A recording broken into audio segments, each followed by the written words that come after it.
Good afternoon. This is Jeff J. Brown, China Rising, Radio Sinoland in Chiang Mai, Thailand.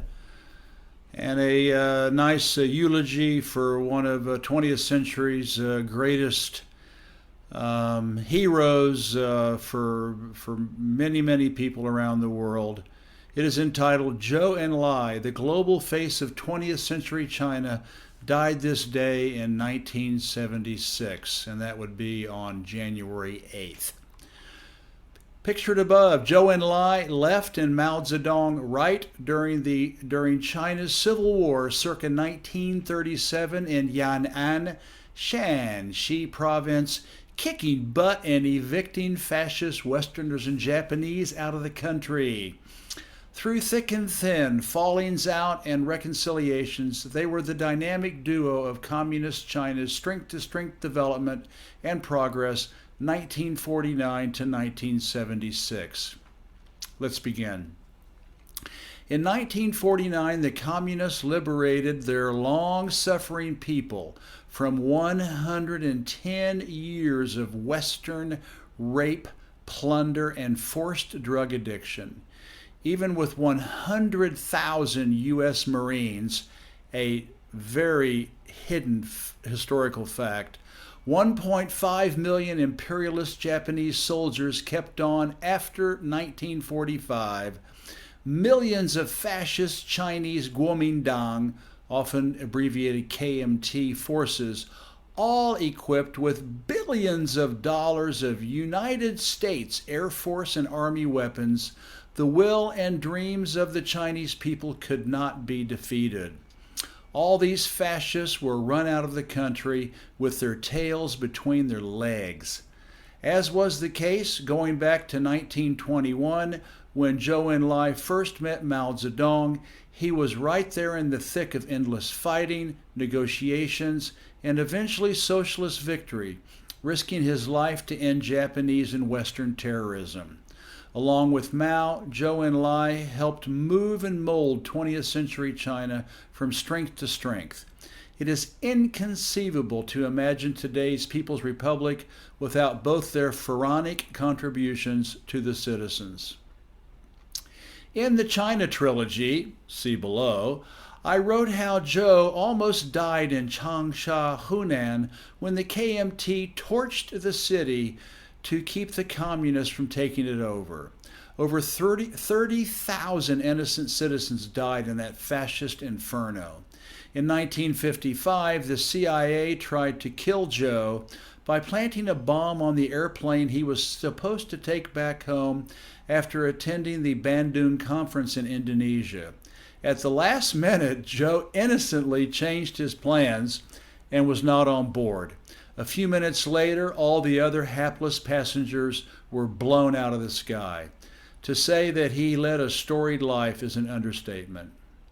Zhou Enlai died on January 8, 1976, after a long battle with cancer. It was a harbinger of one of the most cataclysmic years in China's long 5,000-year history. General Zhu De, the mastermind behind the People's Liberation Army and its crushing defeat of the Japanese and Americans, the Yanks in China and later in Korea, was one of the greatest military minds of the modern era. He died on July 6th. 3 weeks later, on the 28th, one of the century's most devastating earthquakes flattened Tangshan between Beijing and Tianjin, the latter which was Zhou's hometown, causing 250,000 people to perish. And then the final blow that fateful year, just 2 months later, the great helmsman Mao Zedong died on September 9th. 1 billion people thought the world had come to an end, and in many other countries it would have spelt civil war, collapse, and worse. By historical standards, the government should have lost its heavenly mandate, but the surviving leadership kept their eyes on the socialist prize and held the country and its people together. Zhou was handsome, suave, and cosmopolitan. In 1917, he studied in Japan, and in 1920 worked in France and Britain, becoming conversant in Japanese, French, and English. While in Europe, he was already recruiting and organizing fellow Chinese students into communist political groups. The next year, he and Mao helped found the Communist Party of China, the CPC, in Shanghai. This forever changed for the better, the world we live in today, including yours, wherever you may be and whether you realize it or not. Zhou's language skills and knowledge of Western ways made him the international spokesperson for the party and the people. It was Zhou who worked behind the scenes to organize the history-making meeting between Richard Nixon and Mao Zedong in 1972, another history-changing event. Over the decades, Zhou proved to be a master diplomat, negotiator, and goodwill ambassador for New China.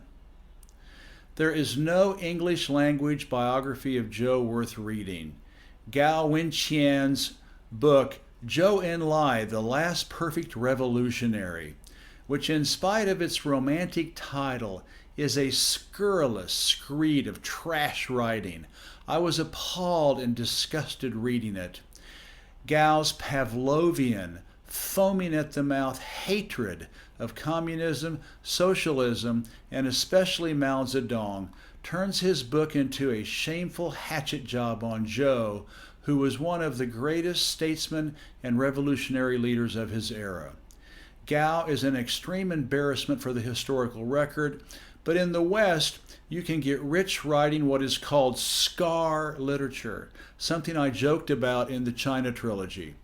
You cannot exaggerate, omit, fabricate, and prevaricate enough when it comes to destroying the truth about your Anglo-land's many anti-imperial and anti-colonial enemies.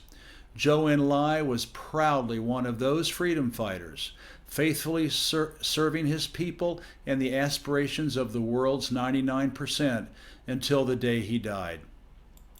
This is Jeff J. Brown, China Rising Radio Sinoland. Please, above and below, please make a donation.